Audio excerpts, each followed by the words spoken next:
Hello everyone, আজকে এই হেয়ারের মধ্যে আমরা হেয়ার স্মুথনিং করে দেখাবো। আজকে লোরিয়ালের প্রোডাক্ট দিয়ে আমি হেয়ার স্মুথনিং দেখাবো। তো এই হচ্ছে আমার ক্লায়েন্টের হেয়ার, দেখতেই পারছো। তো আমি যাদেরকে বলি যে হেয়ারে কিন্তু কালার করলে সেটার কিন্তু কোনো ওয়ারেন্টি হয় না। তো অনেকে বলে কালার করিনি এই জিনিসটা হয়ে থাকে, বাট যখন এই প্রোডাক্টটা আমরা অ্যাপ্লাই করি তখন সেটা অ্যাপ্লিকেশন করার পরে কিন্তু সেই জিনিসটা মানে যে কালারটা করা হয় সেই কালারটা কিন্তু বেরিয়ে আসে। ধরো যেমন হেনা করেছে বার্গেন্ডি কালারের বা যে কোনো কালারের হেনা করেছে বা কালার করেছে, সেটা কিন্তু এই স্মুথনিং করার পরে সেটা কিন্তু বোঝা যায়। এখানে এই যে ক্লায়েন্টে ছিল ওকে আমি মেসেজেও করেছিলাম যে তুমি কি কালার করেছো, ও বললো না করিনি। বাট যখন এই ক্রিমটা অ্যাপ্লিকেশন করেছি তখন ও যে হেনা করেছিল বার্গেন্ডি কালারের সেই হেনাটা কিন্তু বেরিয়ে গেছে, সেটাও আমি তোমাদের দেখাচ্ছি।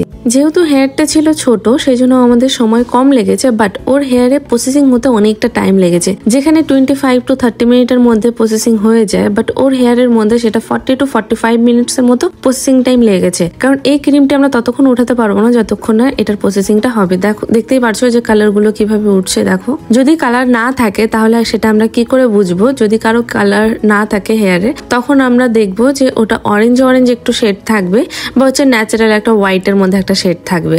তো ওর যেহেতু বার্গেন্ডি ছিল সেই জন্য হচ্ছে ব্ল্যাক কালারের ক্রিম গুলো বের হচ্ছিল। তো এটা হচ্ছে ওর ক্রিমটি অ্যাপ্লিকেশন করার পরে ব্লো ড্রাই করার পরে তারপর আমরা প্রথম স্টেপটি করছি, সেটা হচ্ছে স্ট্রেটনিং করার পরে দেন আমরা নিউট্রিলাইজারটাই লাগাবো। আর এখানটা আমি কেন ফয়েল পেপার ইউজ করি? ফয়েল পেপার ইউজ করলে এখানটায় যে আমি এপ্রনটা লাগিয়েছি সেই এপ্রনটা নোংরা হয় না, প্লাস সেটার প্রসেসিং টাইমটা কিন্তু খুব কম টাইমের মধ্যেই হয়ে যায়, যেহেতু নিউট্রিলাইজার লাগালে কিন্তু গরম হয়ে যায়।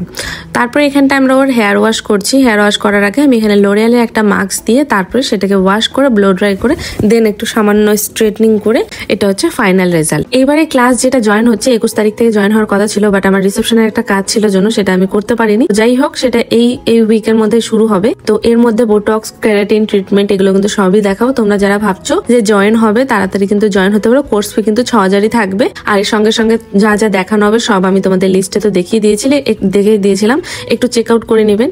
তো যারা ভাবছো বেসিক ক্লাস জয়েন করবে তাড়াতাড়ি জয়েন হয়ে যাও।